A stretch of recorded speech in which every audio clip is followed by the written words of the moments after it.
off the music, Minnie Puff. What?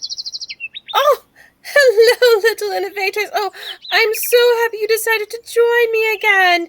I'm just out here enjoying the nice warm sun on my face.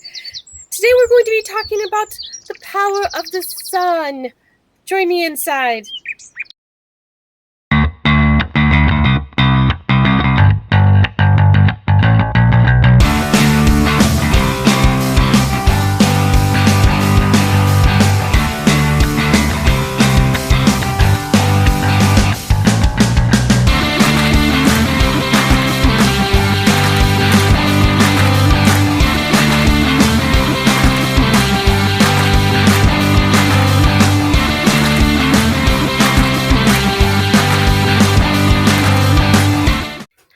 Yes, hello, little innovators. Thank you for coming inside to chat with me.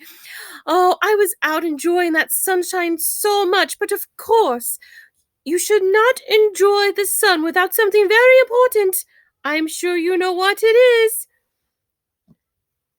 Sunscreen, my little innovators, sunscreen. You have spray, you have lotion, you have all types of sunscreen. Just make sure you wear something because that sun is very, very strong. In 1 hour, the sun hits the earth with as much power as the entire planet uses in 1 year. The only problem is, my little innovators, we cannot capture that energy easily. I know you all have heard of solar panels.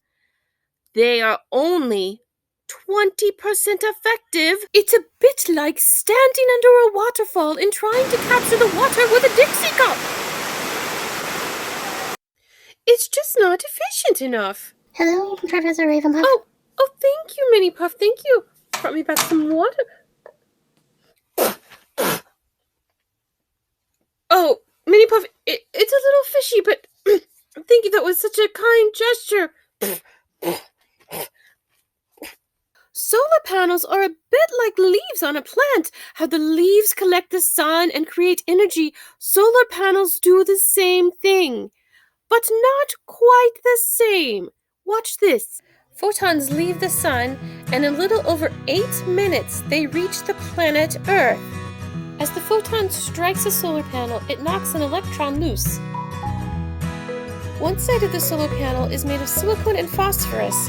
This side has a negative charge. The other side of the solar panel is made of silicon and boron, and this side has a positive charge. Positive and negative. Does that sound a bit familiar? The photon knocks an electron out of its spot. The hollow spot goes to the positive side, and the electron stays on the negative side. A metallic strip on the outside attracts the electrons, and now we have a circuit! The electrons are attracted back to the hollow spot and continue the circuit. And then we have, say it with me, electricity!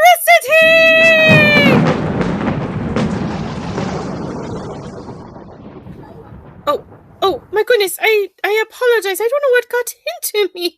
Sometimes the mad scientist in me just comes out, I guess. Solar panels are not very efficient right now, but the sun produces more than just light.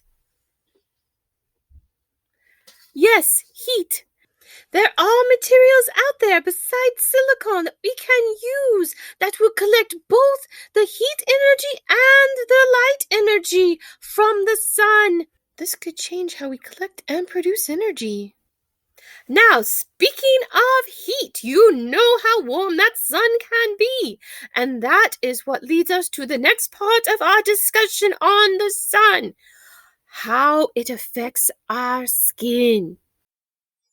Remember, a little over 8 minutes from the time the ultraviolet light leaves the sun, it reaches Earth and our skin. And it will affect those skin cells if they are not protected by shade or sunscreen.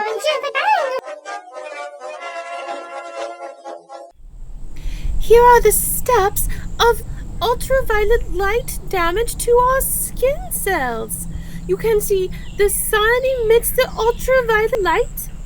It reaches our DNA, and if our skin is not protected, there is a chance that the sun's ultraviolet lights can break our DNA at connection points. The DNA gets confused and tries to fix itself, but it goes a little overboard and can create many cells instead of just one. Now, just like every living creature on this planet, we need the sun to be healthy. It helps us absorb vitamin D, and many people's moods depend greatly on how much sun they receive daily. Just make sure that we are being safe and careful and not getting too much sun. That just about wraps it up for this week, my friends. Now, the activity, if you choose to participate, either way is fine, I promise. All you need is a piece of construction paper, or any kind of colored paper will do, any kind of sunscreen, lotion, or spray, or both. You will take the sunscreen and say you have lotion sunscreen. Take the paper you have, make a design on the paper with that sunscreen. If you have spray, spray the paper lightly with that sunscreen and then lay it out on a sunny day and see what happens to that paper. Does the sun change it in any way? Does the sunscreen protect it in any way? Perhaps it depends on the kind of paper we use. Maybe it depends on how long we leave it out. That is the fun of science, my friends. Oh, Minnie-Puff, can you please bring me my... Well, where has she gone? Oh, never mind. My friends, have a good week. Be safe, wash your hands, and wear that sunscreen. And I will see you next week. Bye. Minnie-Puff, where are you? Please note that all activities in Professor Ravenpuff's lab are optional.